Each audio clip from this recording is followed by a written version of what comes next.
Online প্ল্যাটফর্মে freelancing করতে গেলে যেমন মেন্টরের সহযোগিতা প্রয়োজন, কোর্স করাও তেমনি প্রয়োজন। কিন্তু আমি মোবাইল অপশানের কথা বলছি যে সবসময় তা হয় না, রিসার্চটা কিন্তু করতেই হয়। যেমন আমার একটা ছোট অভিজ্ঞতা থেকে বলছি, মেন্টরের সহযোগিতা নিয়ে যখন আমি ইউটিউব চ্যানেল ক্রিয়েশনে বলে ইউটিউব ভিডিও ওই অপশান থেকে গিয়েছি, কিন্তু আসলে তা হয় না। সেটা হলো এক্সিস্টিং যে আমাদের গুগল অ্যাকাউন্ট, তার এগেনস্টে যে চ্যানেলটা সেটা পাওয়া যায়, সেখানে কিন্তু চ্যানেলের নাম পরিবর্তন করার প্রশ্ন আসে, কিন্তু তা হয় না। তো আমি অনেক রিসার্চ করলাম হেল্প সেন্টারের মাধ্যমে, যেটা জানতে পারলাম। যেমন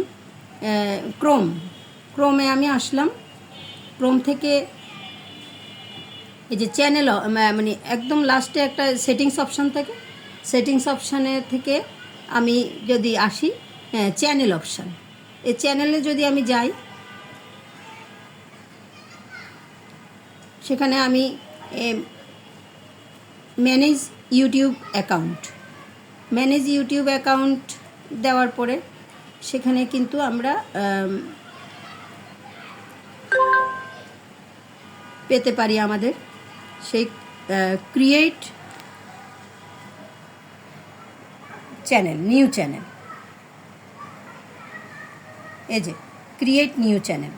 এবং এটি থেকে আমরা কিন্তু একেবারে সত্যি ডেমোটা পেয়ে যাই, নেম, হ্যান্ডেল, এই জিনিসটা কিন্তু ওই ভিডিও থেকে পাইনি, এটা কিন্তু আমি রিসার্চ করে পরে স্টুডিও থেকে এসছি। তো এটাই আমি বলতে চাচ্ছি যে অনলাইন প্ল্যাটফর্মে ফ্রিল্যান্সিংয়ের জন্য সবচেয়ে বেশি জরুরি বারবার রিসার্চ করা, কন্টিনিউয়াসলি রিসার্চ করে যাওয়া। ধন্যবাদ।